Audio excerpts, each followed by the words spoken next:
আশা করি সবাই ভালো আছেন। যোগ উদ্দীকরণের আরো একটা ভিডিওতে আপনাদেরকে স্বাগত জানাচ্ছি। তো এই ভিডিওতে আমরা দুটো প্রবলেম নিয়ে আলোচনা করব। আমাদের প্রথম যে প্রবলেমটা সেটা হচ্ছে এটা, এখানে বলা হচ্ছে যে integration of e to the power x sin x plus cos x dx এর যৌগিক নির্ণয় করো। তো আমাদের একটা সূত্র আছে, অনুসিদ্ধান্ত, সেটা হচ্ছে এরকম, integration of e to the power x, আর এখানে ব্র্যাকেটের মধ্যে f of x plus f prime x dx এরকম যদি কোনো কিছু থাকে, অর্থাৎ এখানে একটা ফাংশন আছে, সেই ফাংশনটার ডিফারেন্সিয়েশনের সাথে যোগ আকারে আছে, যদি এরকম কিছু থাকে, আর তার সাথে যদি e to the power x গুণ আকারে থাকে, তাহলে সেখান থেকে আমরা লিখতে পারবো এটা সরাসরি এটা লিখতে পারবো যে e to the power x f of x plus এটা হচ্ছে আমাদের অনুসিদ্ধান্ত। ওকে, তো এইটাকে আমরা ঠিক এই অনুসিদ্ধান্তের মাধ্যমে সমাধান করব। ওকে, আমরা প্রথমে ধরবো যে ধরি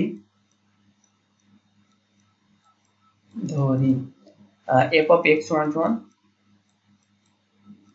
sin x আমরা ধরে নিলাম sin x, তাহলে f prime x এটাকে যদি আমরা ডিফারেন্সিয়েশন করি তাহলে কি হয় cos x।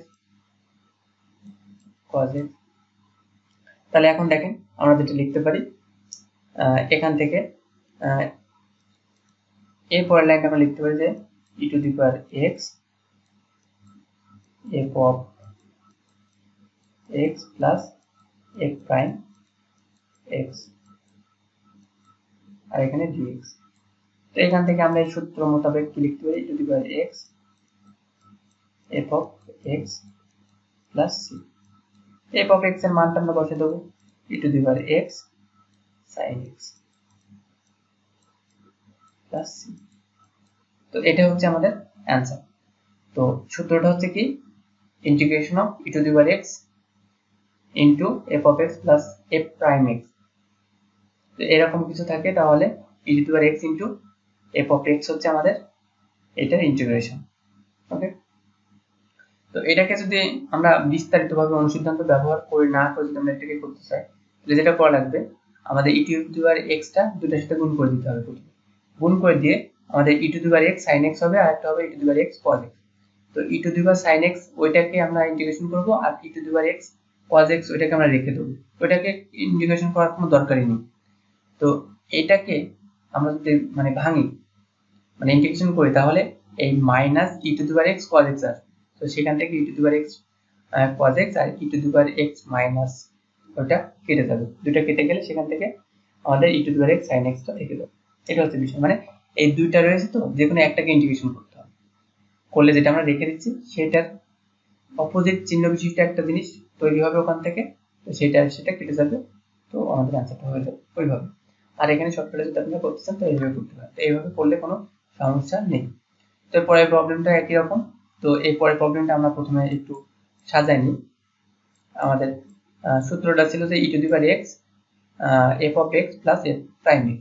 তো এখানে দেখেন sin sec x আছে, তাহলে এটাকে আমরা প্রথমে গুণ করে নেব, এর ভিতরে নেওয়ার চেষ্টা করব। তাহলে sec x অনের সাথে গুণ করলাম প্লাস tan x into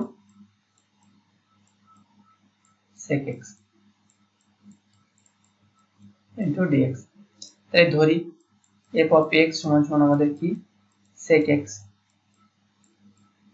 তাহলে f prime x সমান সমান কি হবে sec x কেন যদি ডিফারেন্সিয়েশন করি তাহলে কি হয়, sec x এর ডিফারেন্সিয়েশন করলে হয় sec x into tan x, sec x into tan x অর্থাৎ এইটা হয়। তাহলে এখান থেকে আমরা কি পাচ্ছি, এখান থেকে পাচ্ছি e to the power x f of x plus f prime